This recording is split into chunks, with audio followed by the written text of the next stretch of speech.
हिंदुस्तान जिसमें न जाने कितनी सैकड़ों किस्से और कहानियां हैं। कुछ कहानी हमें हंसाती है तो कुछ कहानी हमें रुलाती है, मगर कुछ कहानी ऐसी भी होती हैं जो हमें डराती है। दोस्तों, ऐसी ही कहानी थी रानी रत्नावती और उस तांत्रिक सिंधिया सेवड़ा की। ये वो कहानी है जो भानगढ़ के किले को एक भूतिया रहस्य वाले किस्से के साथ जोड़ती है। क्या सिर्फ रत्नावती की ही कहानी?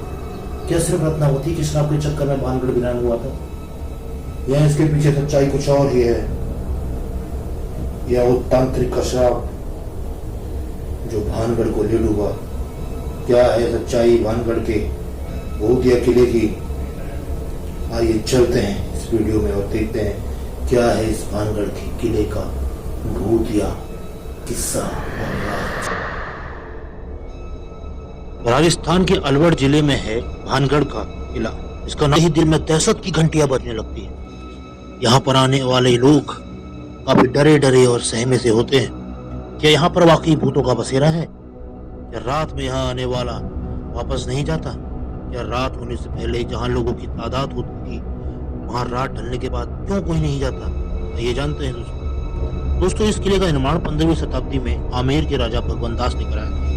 वैसे कुछ लोगों का कहना है कि भानगढ़ के राजा मान सिंह ने अपने छोटे भाई माधो सिंह के लिए भी इसका निर्माण करवाया। सालों साल आबाद रहने वाला भानगढ़ को पता नहीं किसकी नजर लग गई जो एक भूतिया किले में तब्दील हो गया। एक कहानी जो प्रचलित है वह एक शराब से जुड़ी है, जिसके अनुसार भानगढ़ की राजकुमारी रत्नावती बहुत सुंदर थी। इसके लिए कई राजकुमारों के रिश्ते भी आते थे। एक दिन राजकुमारी भानगढ़ के बाजार में घूमने आई तो उन्हें एक इत्र की दुकान में इत्र की बोतल पसंद आ गई। दुर्भाग्यवश उसी समय वहां पर जादूगर सिंधिया सेवड़ा भी मौजूद था, जो रानी को एक टक निगाहों से घूर रहा था और रानी पे उसकी गंदी नजर थी। जब रानी उस इत्र की बोतल को पसंद करके उसे अपने महल भिजवाने का आदेश दिया तो उसी तांत्रिक ने उस इत्र की बोतल पर काला जादू कर दिया, जिससे रानी उस तांत्रिक पर मोहित हो जाए। पर होने को शायद कुछ और ही मंजूर था। दोस्तों, रानी को जब यह बात पता चली तब उसने उस इत्र की बोतल को एक चट्टान में फोड़ दिया। फिर क्या था, उसी जादू के चलते वह चट्टान उसी तांत्रिक के ऊपर गिर गई और जिससे उस तांत्रिक की मृत्यु हो गई। लेकिन तांत्रिक मरते मरते एक श्राप दे गया और वो पूरे भानगढ़ को वो श्राप नष्ट कर गया, ले गया।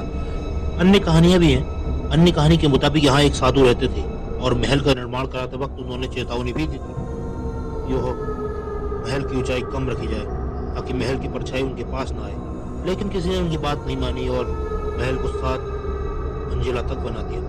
तब साधु ने गुस्से में आकर भानगढ़ की तबाही का वो श्राप दे दिया, जिससे आज भी वो भूतिया किस्सा जुड़ा है। वैसे तो कई कहानियां और कुछ लोग अलग अलग बातें करते हैं। कुछ लोग कहते हैं कि 1720 में भानगढ़ पानी की कमी के कारण भानगढ़ उजड़ने लगा और फिर 1738 में वहाँ भारी अकाल पड़ गया। कई लोगों ने भानगढ़ और अजबगढ़ के मध्य युद्ध को भी इस तबाही का कारण बनाया।